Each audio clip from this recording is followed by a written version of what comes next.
When people think about moving abroad, they often think about working on beautiful beaches, international cuisines, exciting adventures.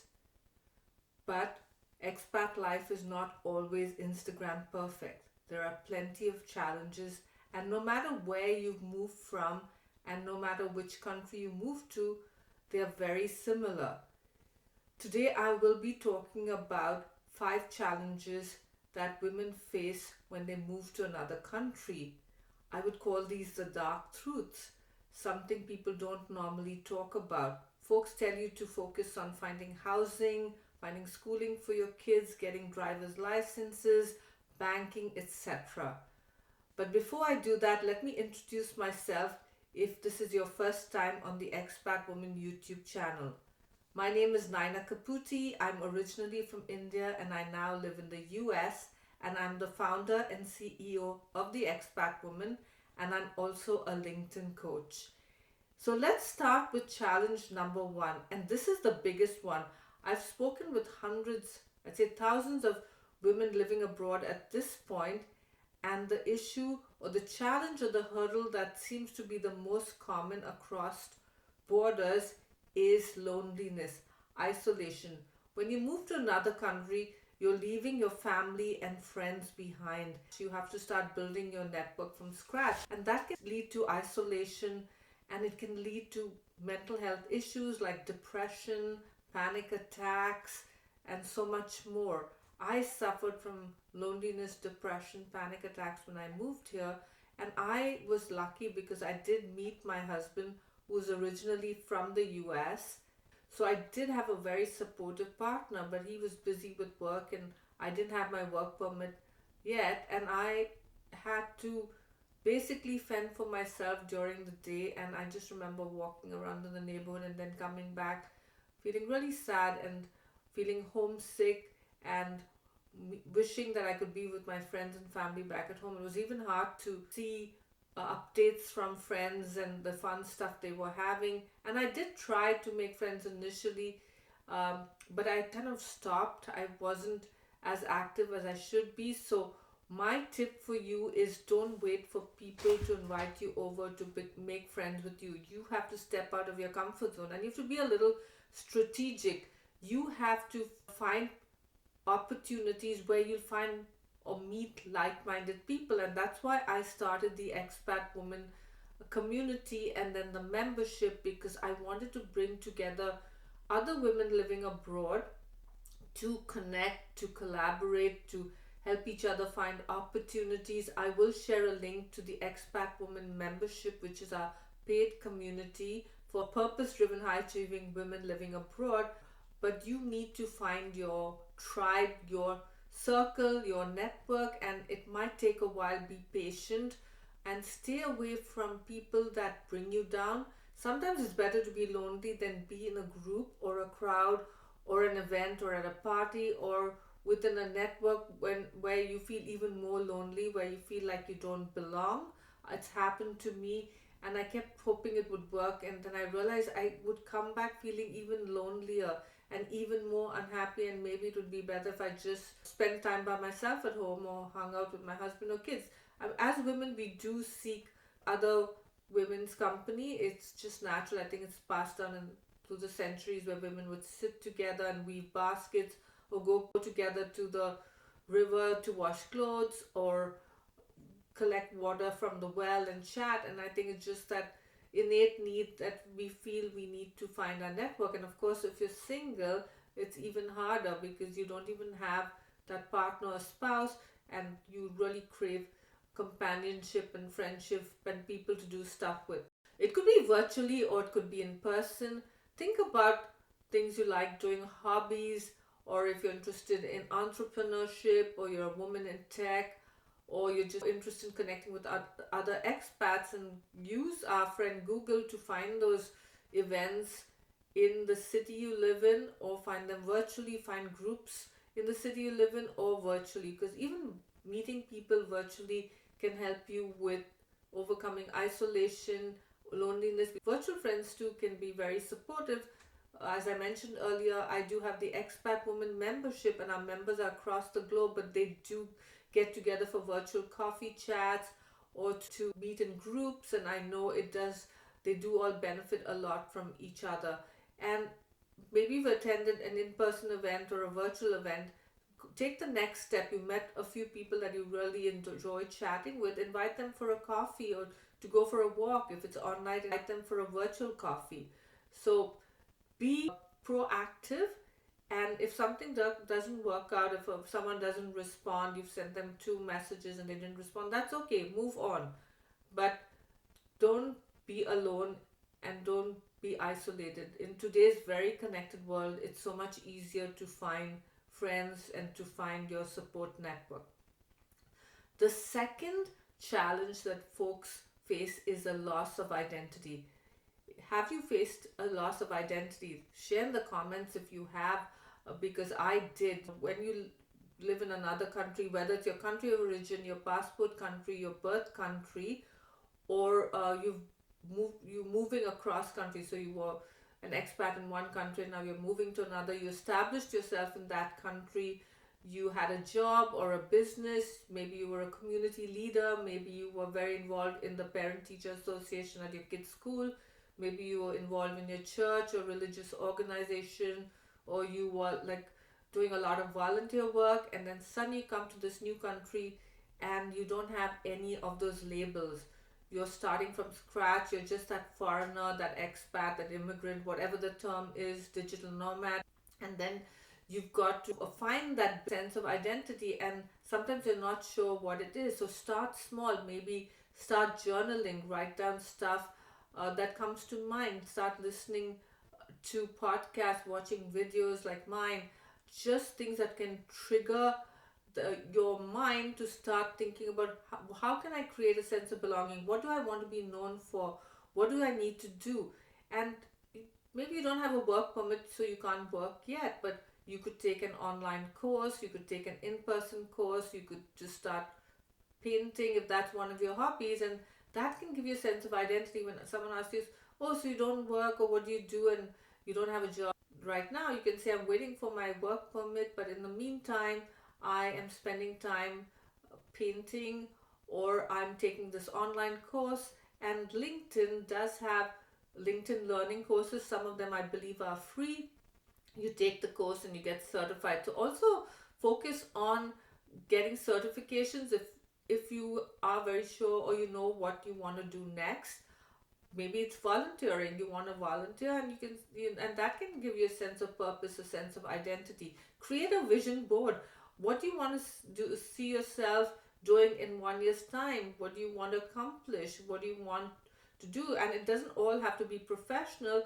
Maybe you want to visit all the national parks in the state you live in. Like in the US has so many beautiful national parks, so maybe at the weekends you can drive around. But all these things start making you feel like you have some purpose, because again, it's so linked to isolation and loneliness, this lack of self-worth, this lack of identity. Sometimes it leads to imposter syndrome, which is where you don't feel good enough, you feel you don't deserve things, where that little voice in your head tells you you don't belong here, you don't deserve to find a job, you're going to be ridiculed, you're going to make a fool of yourself.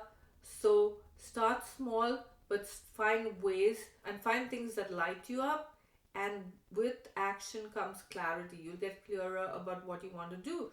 Like me with this YouTube channel, I'm still trying to figure out how to shoot video, what topics to speak about, and I can wait till that aha moment hits, but I'm just moving forward and making these videos and learning a little bit as I go. So I also encourage expat women, start shooting videos. Maybe if you don't want to include yourself in it, maybe take videos of the city you live in while you're walking. You just need an iPhone, a smartphone, and maybe that will give you some sense of identity, some sense of self-worth.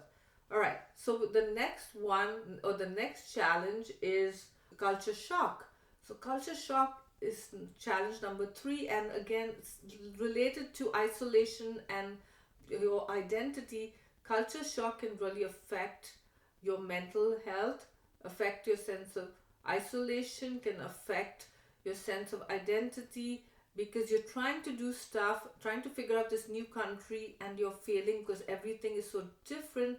And then you feel like a big failure and you wish that you hadn't moved, you feel embarrassed, you don't want to ask for help, etc. So it could be a different climate, different cultural norms, different food, you don't speak the language, their way of life is so different. Maybe you're working and at the workplace, how people interact with each other is so different than the country you lived in and worked in, the country you were based in before you moved here. Like even between the east and west, in India, in a lot of workplaces, it's very hierarchical. Maybe things have changed now, but when I was there and working there, you had to call your supervisor. Usually, depending on the company, you'd say sir or ma'am. Then here, you call everyone by first name. Even in university, schools, etc. When I was studying film here, we'd bring food into the classroom.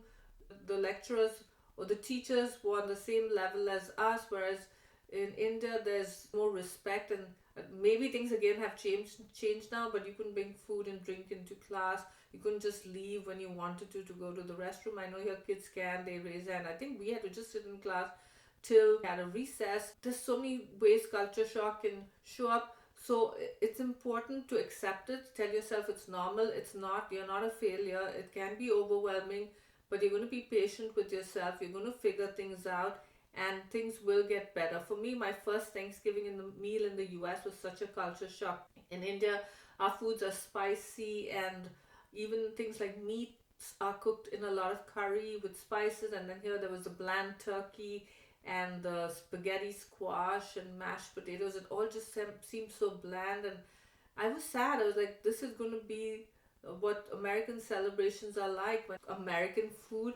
And now I've grown used to it, but initially it did make me miss my country. I think that's what culture shock does. It really makes you miss your country, miss your culture. You can bring your culture to whatever celebrations you do, and if you have kids, you can introduce them to the culture, you can introduce your friends and community to the culture, but you also need to go with the flow, because accepting culture shock and then learning these new cultural norms is so important to succeed and be happy in the new life. You can't fight culture shock. You've got to accept it, and you've got to accept and be empathetic to this new way of life.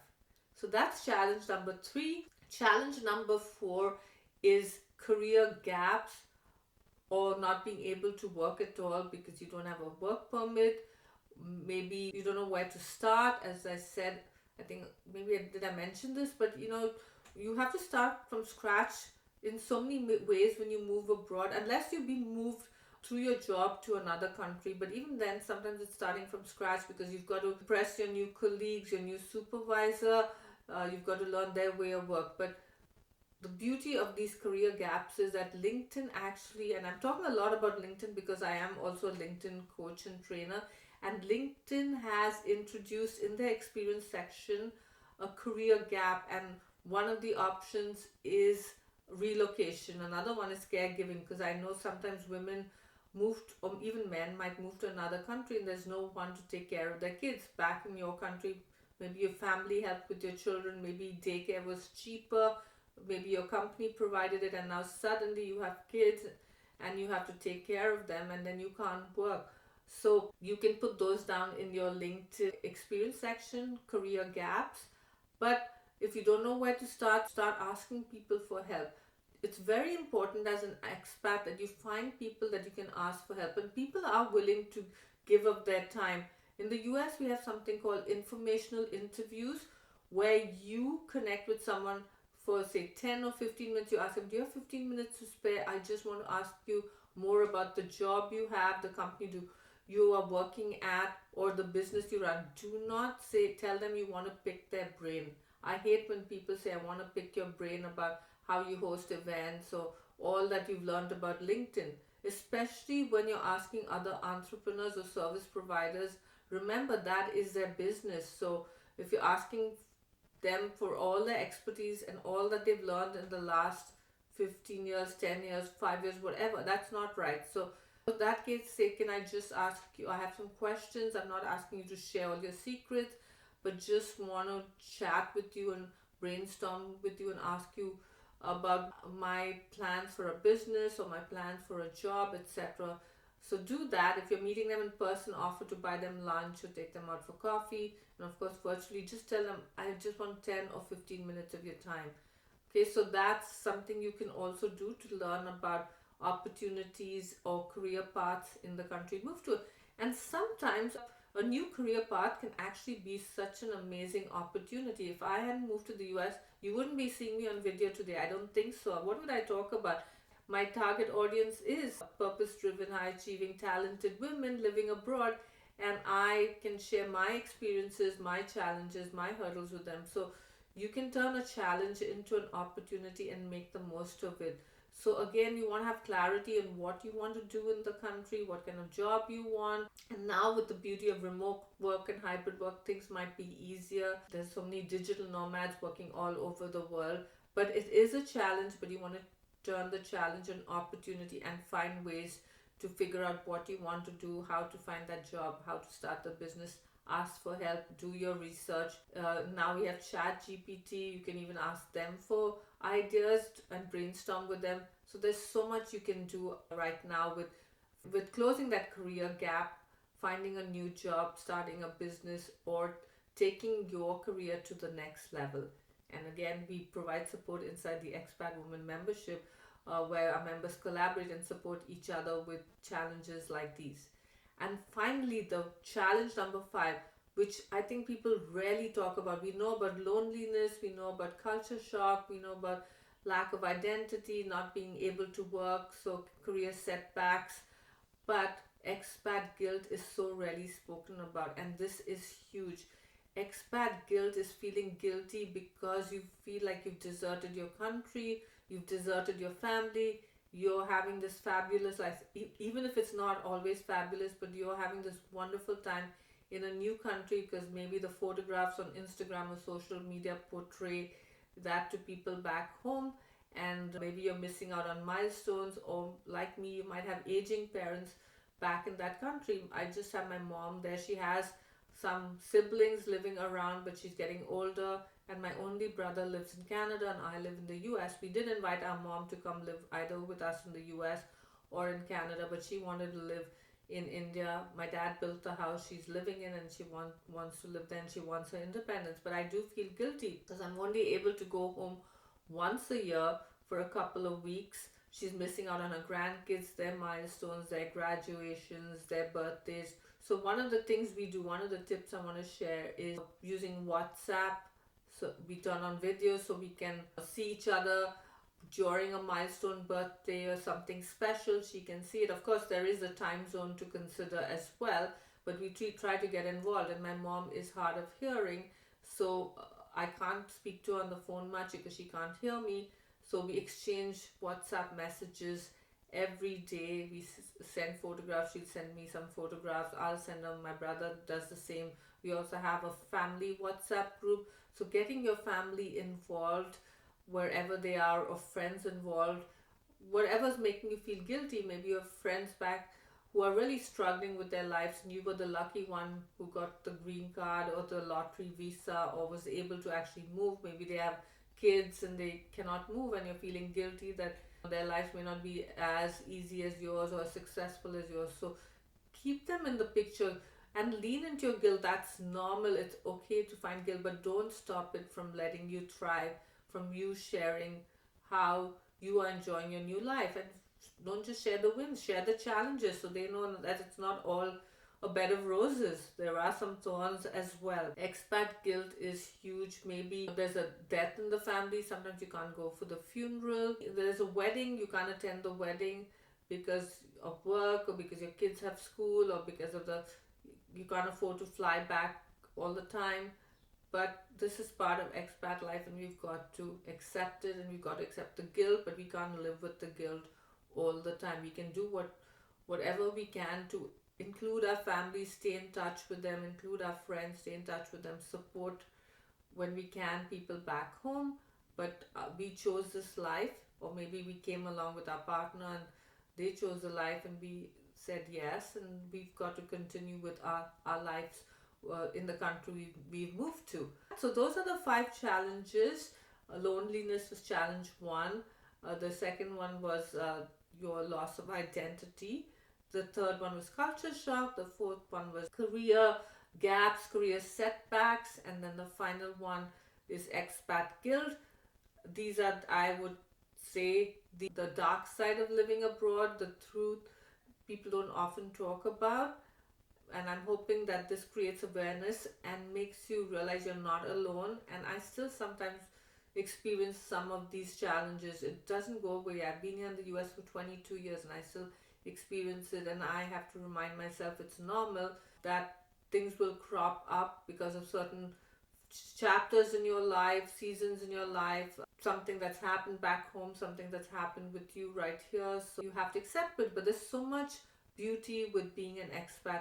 But it is an opportunity for you to grow personally, professionally. It opens your eyes to a whole new world. You meet people from so many different countries. It makes you more resilient, more empathetic, and teaches you lots of life lessons or that you may not have had the chance to learn if you had moved, if you had stayed in your country of origin. And that's why a lot of expats are so successful, because they have stepped out of their comfort zone and they continue to step out in the country they move to. Sometimes they become bilingual and multilingual and take on, wear many different hats which they may not have done in their country.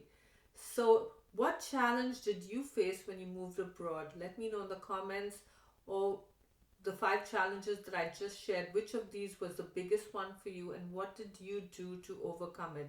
And if you like this video, please hit the like button. Please subscribe so you can see more videos like this. I also do live streams every Thursday at 9 a.m. PST. And share this video with someone who you think will benefit from watching it. Thank you so much, and I'll see you soon.